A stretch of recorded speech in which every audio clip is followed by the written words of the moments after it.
Bonjour YouTube, c'était un épisode tellement bien, il y a des choses à dire, que ce soit positivement ou négativement, et c'est pour ça que j'aime regarder des animés, il y a des choses à dire grave intéressantes.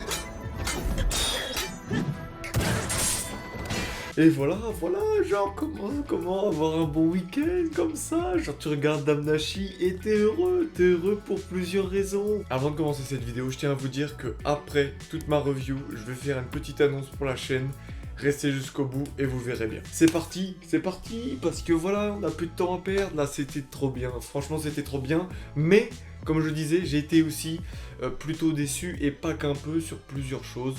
Enfin, ça revient à peu près sur la même chose, mais ça me déçoit légèrement quand même. On commence cet épisode avec Winnie qui court devant Tioné, parce que Tioné est là, veut tuer le monstre.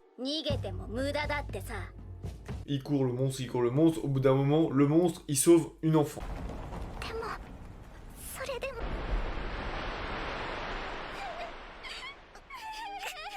Et c'est ce qu'il fallait, justement, devant témoin, surtout devant Tioné, la témoin de la famille Loki, il fallait prouver qu'enfin un monstre peut sauver quelqu'un, et juste c'est pas un monstre.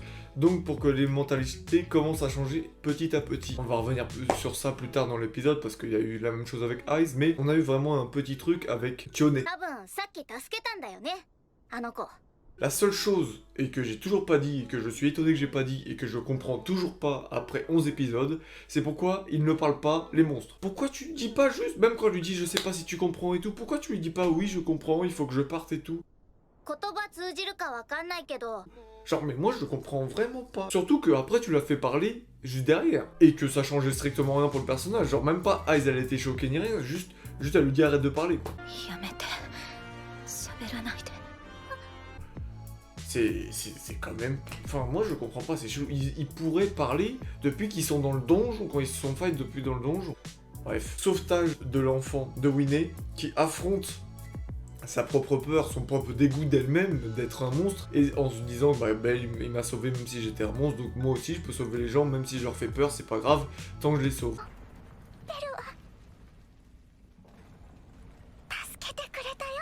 Tioné, elle voit ça, elle laisse partir le monstre, que j'aime beaucoup cette mentalité simple, c'est tout simple, mais je trouve que ça raconte quelque chose de beau, et devant sa soeur jumelle, elle lui ment, elle fait oh bah je l'ai perdu et tout, et quoi, t'es sérieux? Ensuite, on arrive sur Welf. Et là, ma première grosse déception. Franchement, ma première grosse déception, c'est ce combat de merde. Putain, là, cet épisode... Alors, autant ils ont essayé de faire... je dis bien essayer de faire des efforts contre Bale, contre Eyes. Mais alors, sur le reste... Rien, niet, walou. C'est un truc de ouf. J'étais déçu pour Welf. Là, il avait tellement un bon truc sur lui. Et lui seul. Déjà, Mikoto se fait GRT en 30 secondes par le nain. Et c'était tellement drôle, mais bon.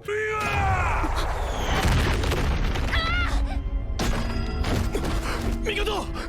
Tu retrouves les bases des shonen, hein, malheureusement on n'y peut rien.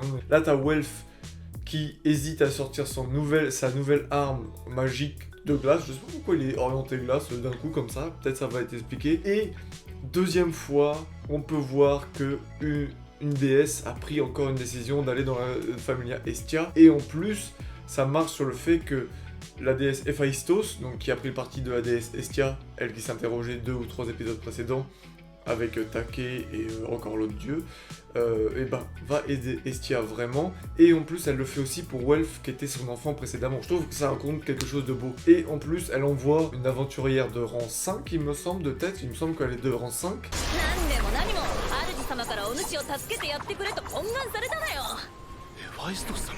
Ça équilibre un peu plus le combat contre le nain, et tu vois que là après son attaque avec son arme magique, elle est un peu plus évoluée que ces petites épées qui faisaient des glaçons, quoi. C'était tellement bien.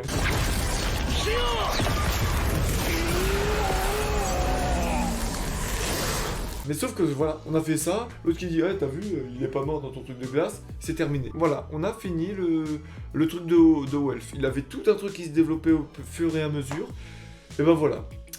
Mikoto s'est fait GRT, Welf il fait ses GRT, il a sorti une arme magique, sa déesse qui vient l'aider. Oh bah je vais encore une fois. Un peu se retournant encore en rond, est-ce que j'utilise mon arme magique et tout? Depuis la saison 1, on est un peu sur ces interrogations. Un peu déçu par rapport à Welf, franchement déçu, et je pense qu'ils peuvent tellement mieux faire par rapport à ça. Mais je vais revenir pourquoi je pense qu'ils font comme ça, j'en reviendrai un peu plus tard. Ensuite, on a le premier affrontement de Aiz et Belle au niveau du pont, avec Winnie. Et comment on nous vend ça? C'est que Aiz, sans qu'on voit un passement ni rien, elle a niqué Ryu.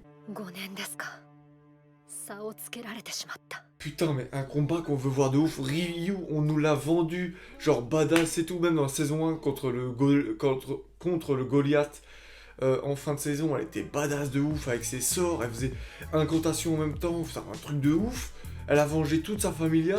Et là, on voit même pas un combat contre Aiz, la meilleure guerrière. Ah, Zbi, putain, j'étais déçu, sa mère. J'étais déçu. Mais putain, je voulais voir ce combat. En même temps, voilà, il y a Aiz qui arrive. Premier échange avec Bale, très bien animé.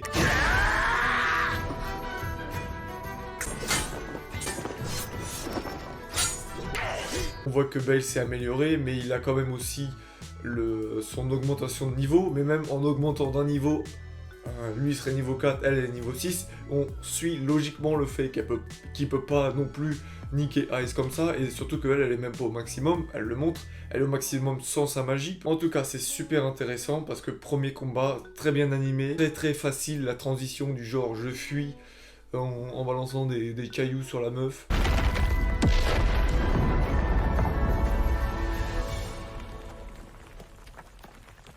Un truc qui est pas logique, c'est que quand on va retrouver Aiz et Bale un peu plus loin, là, sur la première rencontre, elle veut pas lui parler, et la deuxième rencontre, c'est elle qui lui parle et dit oui, mais pourquoi tu fais ça et tout, alors qu'il essaie de lui expliquer, genre 2 minutes avant. Je pense que dans cet épisode, il y a quelques petites choses, justement, quand là, tu commences à vraiment t'approcher, que tu mets un peu tout, tu commences à voir beaucoup de choses qui sont un peu gênants. Genre, des fois, c'était une facilité qui aidait, c'était pas grave. Là, ça commence à être des grosses facilités, et plus ça va, plus t'en enchaînes. Un peu déçu par rapport à ça, oui. Je l'avoue, même si j'ai adoré cet épisode, je suis quand même déçu par rapport à ça. Entre temps, on voit Bale qui s'enfuit avec Winnie, qui va, ça j'ai beaucoup aimé, laisser Winnie, et un vrai parallèle entre Estia et Winnie, et ça j'ai vraiment beaucoup aimé. Et encore une fois, je redis, mais 3 épisodes que j'adore Estia dans son rôle vraiment de leaduse, etc. J'adore comment elle est. Là, ce parallèle entre Winnie et Estia, je le trouvais bien, comme quoi bah, les deux, ils ressentaient la même chose, alors que c'est un monstre et c'est une déesse, et lui c'est un homme. Voilà, il y a 3 espèces différentes, et ils ressentent la même chose les uns envers les autres. Que le fait que Estia lui dise clairement qu'elle fait partie de la familia de Bale, elle fait partie de la familia Estia, sans qu'elle ait quelque chose sur elle, c'est déjà la familia.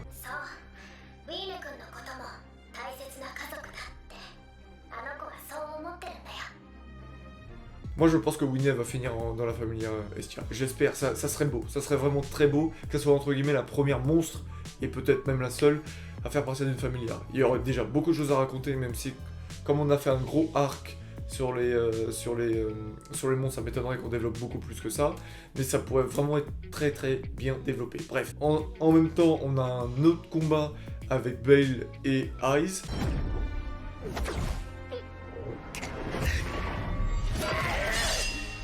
Moins spectaculaire. J'aime bien des fois dans Damnashi, quand des fois ils font une scène de combat au ralenti, ils passent au ralenti, j'aime bien.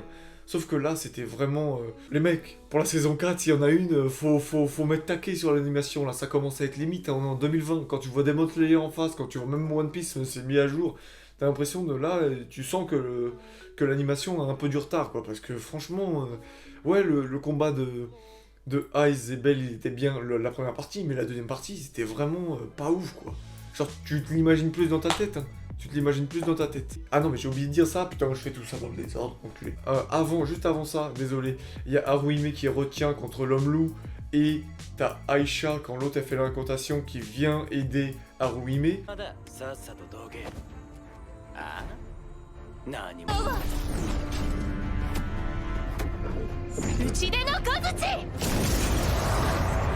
Ça raconte encore quelque chose, la meuf elle lui dit non mais en gros elle s'en veut toujours que Haruhime soit prisonnière. Elle s'en est toujours voulu, elle a toujours voulu s'en occuper, elle arrive, bam, elle se fight. On voit pas le combat encore une fois.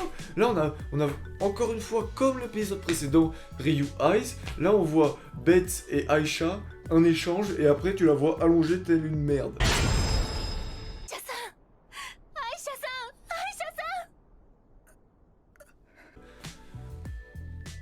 Non, non, il y a tellement de combats là.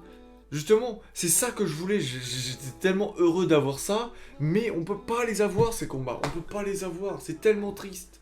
C'est tellement triste. Je demande pas non plus un truc de ouf ou une qualité non plus de ouf, mais on aurait voulu des échanges, des trucs, des pouvoirs, un peu de magie, genre bordel. Là on voit Aisha, elle est juste. Non, non. Déçu. C'est vraiment ça qui me déçoit dans cet épisode, c'est que tous les combats secondaires sont zappés. On nous tease juste du Ice Bell. Alors oui, j'avais envie de le voir ce combat, mais sauf que on n'a pas tout le reste. Comment ça marche? Regarde les autres shonen, que ce soit One Piece, même One Piece, Black Clover, tout ce que tu veux, Dragon Ball, t'as même les combats bis, ils sont des fois un peu chiants. Mais là, ça raconterait tellement de choses parce que on s'est attaché à ces personnages, on a eu 3 saisons, ils sont toujours pas combattus les autres.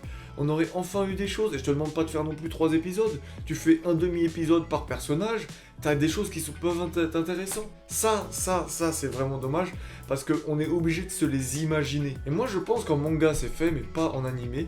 Et le problème de ça, je pense, c'est qu'ils sont attardés pour moi, à juste titre, sur le développement des hommes bêtes. Mais du coup, tu perds du temps. Et si t'as un contrat par exemple de 13 épisodes ou de 12 épisodes, tu dois faire rentrer quand même tout. Mais aussi, le fait que l'animation, plus elle est de qualité, plus elle coûte.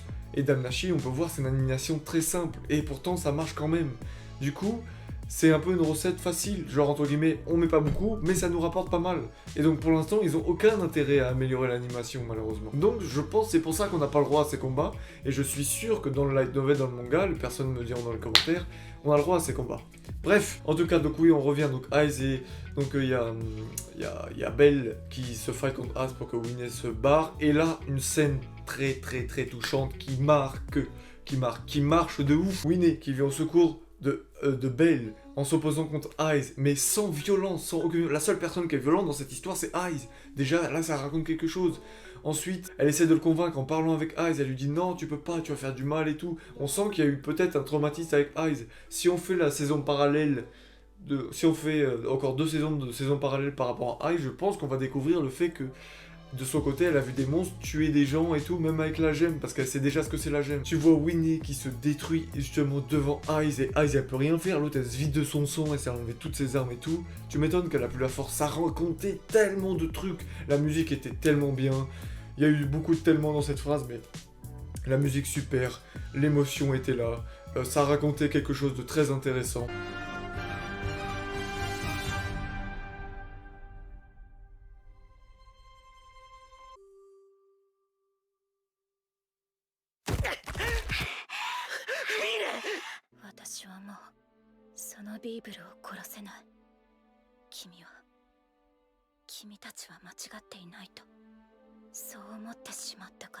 Le personnage de Aiz est bien développé au suite de cette conversation. C'est pas une conversation chiante. Au début, ça l'était. Quand Winnie était intervenue, c'était une conversation constructive et compréhensible pourquoi, en fait, finalement, elle peut pas. Et même, elle s'en veut parce qu'elle donne une potion, justement, à ce monstre, alors que... c'était beau. Non, c'était beau. Franchement, c'était beau. Et on termine, quand même, sur un cliffhanger de... fille de sa maman. Et Hermès est méchant. Ah, je l'attendais, mais tellement celui-là. J'avais dit qu'il y avait un truc avec Hermès. Je savais, franchement, j'aurais pas deviné ça. Sûr que c'était impossible. Mais le fait qu'il ait trafiqué le livre et que Essia s'en rende compte après le landing, qu'on voit que lui, il veut tuer les hommes bêtes. Donc, il faisait double jeu avec Uranos. Oh là là, c'est beau. Mais ce qu'il faut savoir, c'est que parmi les 3 dieux, j'ai dit Héphaïstos, Take, et tout le temps il m'en manque un parce que j'oublie toujours, le dernier d'eux n'a toujours pas intervenu, et aussi Freya a envoyé son otard. On va voir ça, et ensuite derrière, on n'est pas à l'abri que finalement la famille Loki s'allie à la famille Hestia. Alors j'aimerais pas, personnellement j'aimerais vraiment pas, mais c'est quand même possible et ça pourrait raconter quelque chose d'intéressant. C'était un très bon cliffhanger, mais je sais pas, putain, faut que je vérifie si c'est 12 ou 13 épisodes, parce que si c'est 12, c'est très short pour raconter quelque chose encore, et surtout que, il y a aussi le Minotaur, on sait pas où il est ce bâtard. Oh là là, je veux voir la confrontation Bale-Minotaur. Et j'espère que ça raconterait tellement quelque chose de ouf. C'était pas du tout français, mais le Minotaur se bat aux côtés de Bale. Oh, ça serait beau. Moi, je jette. Je jette. Je veux plus ça que Bale qui se bat contre le Minotaur. Je veux plus ça maintenant. Voilà, j'ai changé d'avis. C'était mon avis pour la review. Maintenant, je vous parle à la grande annonce. Voilà, j'ai un projet. Je suis à 91 abonnés actuellement sur ma chaîne. Le projet est d'arriver à 1000 abonnés le plus vite possible parce que j'aime bien le challenge. Et donc, pour ça, je vais faire des paliers. On va faire comme un peu un One Piece où on va aller sur chaque île. À chaque fois qu'on atteint certains stades, donc en l'occurrence 200 abonnés, 500 abonnés, 700 abonnés, 1000 abonnés, je mettrai quelque chose à gagner. Et donc, on perd pas le nord, directement, je suis à 91 abonnés. Avant le 31 janvier, pour que ça marche, sinon on sait que ça va pas marcher et que j'annulerai le truc, mais avant le 31 janvier, quand j'atteindrai 200 abonnés, je ferai un jeu concours pour pouvoir gagner 2 figurines. Je les ai pas encore achetées, je vais les acheter. Ça sera des figurines toutes simples parce que c'est le premier prix. Et ensuite, plus ça va, plus j'essaierai de mettre des choses de qualité ou qui peuvent un peu différencier. Je veux le 1K, c'est l'objectif. Je suis à 91 abonnés, ça m'a pris 6 mois. J'ai une mini fanbase, on va dire. C'est tellement prétentieux. Mais voilà, j'ai envie, déjà, en vous remerciant de donner ces cadeaux. Et en plus, pour moi, ça m'arrange parce que ça me fait monter mes abonnés. Comment avoir plus d'abonnés? C'est simple, deux moyens. Soit la manière directe, vous allez partager à une personne, une communauté ou un groupe, soit le fait de juste regarder ma vidéo, vous abonner si c'est pas fait, et juste de commenter, naturellement d'autres personnes que vous connaissez pas vont regarder. Et donc comme je disais, 2 figurines à gagner à partir de 200 abonnés. Si j'ai pas atteint les 200 abonnés avant le 30 janvier, j'arrêterai le concours parce que c'est que ça n'a pas marché. Mais voilà, là il y a 1 mois et demi, il faut que j'ai actuellement 109 abonnés en plus pour démarrer le vrai concours. Donc voilà, c'est un vrai plaisir. C'était encore une très bonne, c'était encore un très bon épisode avec du bon et du moins bon. Mais en tout cas, j'ai pris énormément de plaisir. Je vous dis à la prochaine. Merci pour tout. N'oubliez pas de vous abonner, lâchez un j'aime.